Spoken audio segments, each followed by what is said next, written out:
Back with Bobby and JJ Radio. We have someone else that's been here before. It's a lot of repeat business here. Yeah. We have Mr. Alvino Rosales. No, it's Rosales. It's a reunion. That's right. That's right. It's a reunion for sure.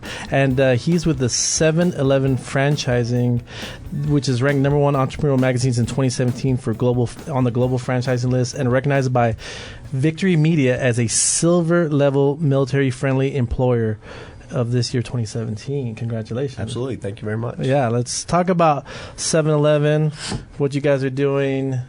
Nice cup, by the way. Thank you. I just found it. Let's talk about everything you guys are doing in this San Antonio, Austin metro area. Yeah, absolutely. So, San Antonio specifically is considered a growth market for San Antonio. This year alone, we're planning on developing 10 new sites from the ground up. So this is rare in the retail environment, right, where most retailers are kind of scaling back on their infrastructure development. We're continuing to find sites here in San Antonio. Again, 10 sites this year. We're looking at another 10 sites next year. And then just recently, we announced the acquisition of the Stripes and Laredo Taco Company brand as well. That was an 1,100 store deal that we acquired earlier this year. So that brought our footprint near that 10,000 unit mark here in North America. Wow. And so it's a significant undertaking, $3.3 billion acquisition. So again, a lot of growth here. So what that translates into is more opportunities for people here in San Antonio, entrepreneurs that are looking at starting and running their own convenience store business and partnering with 7-Eleven Incorporated. So what happened to 7-Eleven? Because when I was a kid, they were everywhere. Yeah. And for about 10 or 15 years, I didn't see a single 7-Eleven. Now I'm seeing them pop up everywhere. That's right. What happened? Well, they just acquired Stripes. Are you not listening? So it was an aggressive growth plan. So, I wasn't around with the company. I've been with the company for 5 years. So during that time, I know that they exited the San Antonio market here pretty aggressively. And there's some long-time residents here that remember that, but they also remember the fact that, hey, we're back. They enjoyed their experience here. So a lot of that had to do with Slurpee's back, yeah, absolutely. And a lot of it had to do with growth pain. We grew pretty rapidly during that time, and we realized that we had to scale back. But you've always kind of dominated the Northeast, though, right? I mean, we have. So a long time. The Northeast is just a long time market for us.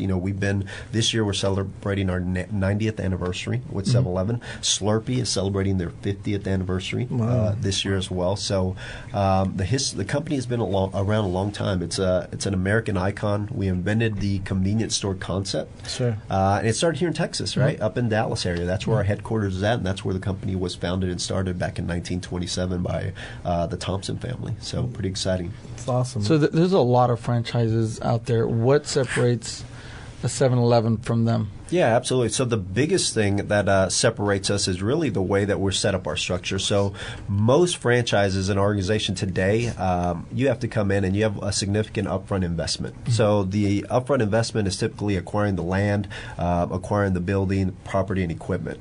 With 7-Eleven, we own the land. We identify the locations. We do the research. We do the building from the ground up. It's completely turnkey. So an individual that walks into our store today and wants a franchise, 3 to 6 months, you're in a turnkey operation.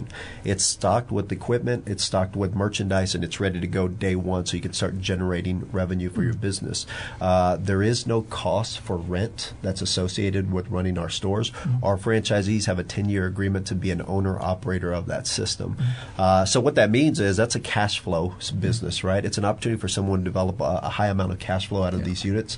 And then for someone traditionally that's not prepared to be able to scale, they can do that within our system. Start at 1 and go to 2, 3, or 4 units within our system. So somebody like JJ with 500 credit score probably couldn't do this, but me having lots of money and great credit. That's right. Credit Karma right there. Walk me through it. I want a 7-Eleven. Yeah, absolutely. How feasible is this? So it's pretty simple. We're looking at your background. Of course, credit is going to be a piece of it. We're going to look at your background. Hey, your leadership background, do you have any kind of retail background or business ownership?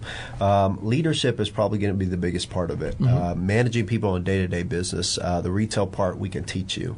Once you come in, we want you to apply at franchise.711.com. That gets the wheel going. When you apply there... what do they want to see? They want to see a credit score 700 or above. We're looking at 21 years of age or older. U.S. citizen or permanent resident. No check. And in terms of liquid capital would be from anywhere from $29,000 upwards to $150,000. No check. In order to get into the system. But I hear this man here will fund you, right? Yeah. Up to about $150,000. What if I have 10 times that amount? Am I out? Is that what this sounds like? Okay. 10 times more stores. So that's what that means. So once we get the capital and everything figured out, you're going in through a series of interviews with recruiters. We want to make sure that you're the right fit, not only for us, but we're the right fit for you as well. There's a few assessments that you've got to take, and then once we're done with that, we're really identifying a store. Like I said, all our stores are built. It's just a matter of you identifying which store makes the best sense for you. Where do you live? Where do you want to be a part of that community? Where do you want to develop a business? And once we identify that store, then we move in the front. How involved would I be if I... We encourage people to be highly involved in the business. We want owner-operators to have their hands. It's a 24-hour business, and what I tell most of my candidates, starting a new business is much like having that first child, right? That child can sleep through the entire night, or it can wake up and cry at 1 o'clock in the morning, and you've got to be able to attend to it, right, as a business owner. So we want you to be fully involved, but with that said, we want leaders that can build infrastructure around their business. That doesn't require them to be there 24 hours a day. So, yeah. And so you're Alvino, you're really dominant. Well, you're in charge of not only San Antonio, but you've taken on the Austin market now too. That's correct. And everything in between, or yes, everything in between. So New Braunfels and Seguin and all that kind of stuff. That's right. All those markets in between, San Marcos and all those. Yep. So for more information, they should go to franchise.711.com. That's correct. And there you can find a lot of resources. There's also webinars that you can attend from the convenience of your home or your office. You can also find out local seminars where you can come meet me in person and attend one of my seminars here in the San Antonio or the Austin market. You have a seminar coming up in the next couple of months, you know? Yeah, we've got some seminars that are coming up. I've got one in Austin that's going to come up on September 9th that we'll have available. You can go to our website and find out more information there. Cool. September 9th, go check him out. Alvino, my man here, franchise.711.com. We're going to take a quick break. Be right back with Bobby and JJ Radio.